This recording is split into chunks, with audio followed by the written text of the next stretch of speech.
Why what we can become may matter. Now, most debates in bioethics focus on what a being is right now. Is it conscious? Is it rational? Is it autonomous? Is it sentient? Potentiality theory shifts the moral lens forward. It asks a different question. What is this being in the process of becoming? And from that question flows its core claim. Beings deserve moral status because of their future capacities, not only their present ones. Moral worth on this view is grounded in potential. The key idea behind potentiality theory is simple but profound. The future matters morally in the present. If a being has the inherent capacity, under the right conditions, to develop into a sentient or personal subject, that future status generates moral claims now. We do not wait for rationality to appear. We do not wait for self-awareness to emerge. We do not wait for autonomy to be exercised. We recognize moral worth in advance. This theory is most commonly associated with debates over early human life. An embryo does not yet reason, a fetus does not yet speak, a newborn does not yet deliberate, but each stands on a continuous developmental trajectory toward full human agency. Potentiality theory argues that interrupting that trajectory is morally significant because what is being prevented is not merely biological growth, but the realization of a morally valuable future. One of the great strengths of this approach is that it explains why early human life matters without appealing to current capacities that are not yet present. It avoids the awkward claim that an embryo must already be a person. Instead, it says, this is the same being who will become a person unless we intervene. Moral worth is tied to identity across time. The being who will later reason is the same being who exists now. This emphasis on continuity is crucial. Potentiality theory resists sharp moral thresholds. There is no sudden moment when value appears out of nowhere, no magical instant when moral status switches on. Instead, moral worth unfolds along a continuous developmental path. This preserves a strong intuition many people hold. Human value does not flicker on and off with capacity. The theory is also deeply intuitive in parental and medical contexts. Expectant parents speak naturally in the language of potential. This child will one day, she is going to be, he could become.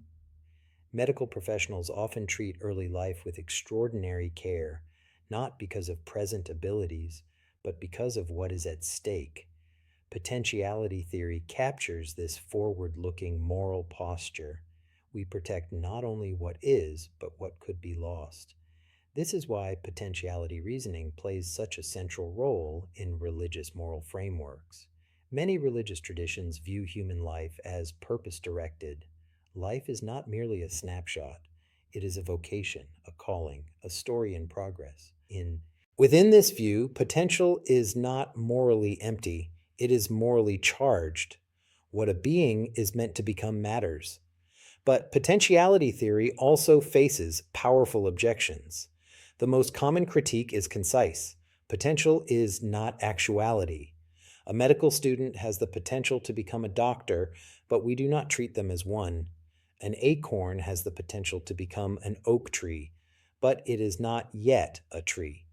Critics argue that grounding moral status in potential confuses what something is with what it might become. This critique forces a difficult question. Why should future capacities generate present rights? If potential alone is morally decisive, where do we draw the line? Every human cell has the potential, under extraordinary circumstances, to contribute to human life. Every possibility cannot generate full moral status. Without careful limits, potentiality risks becoming over-inclusive. Another challenge concerns conditional potential. Potential is not automatic. It depends on environment, on development, on survival, on external support. If potential is fragile and contingent, how strong can the moral claim really be? Critics argue that potentiality smuggles in assumptions about intention, probability, and value that are not always explicit. There is also concern that potentiality theory can overweight the future at the expense of the present. If future capacities matter most, do present experiences matter less? Does current suffering matter less than future flourishing? Ethical decision making becomes a balancing act between what exists now and what might exist later. Despite these critiques, potentiality theory remains deeply influential, especially in abortion ethics and reproductive bioethics. It provides a principled explanation for why many people regard the destruction of early human life as morally serious, even before sentience or personhood emerges. It preserves a vision of human life as continuous, unified, and morally significant across time. Importantly, potentiality theory is rarely used in isolation. It often works in tandem with species, membership, dignity based ethics, relational responsibility. Together, these frameworks reinforce the intuition that human life is morally meaningful from its earliest stages, even when capacities are undeveloped. Ultimately, potentiality theory presses us to confront a deep ethical question: how much moral weight should we give to the future, especially when that future belongs to a being who cannot yet speak for itself? Our answer to that question shapes how we think about beginnings, endings, and the moral responsibility we bear for lives still unfolding.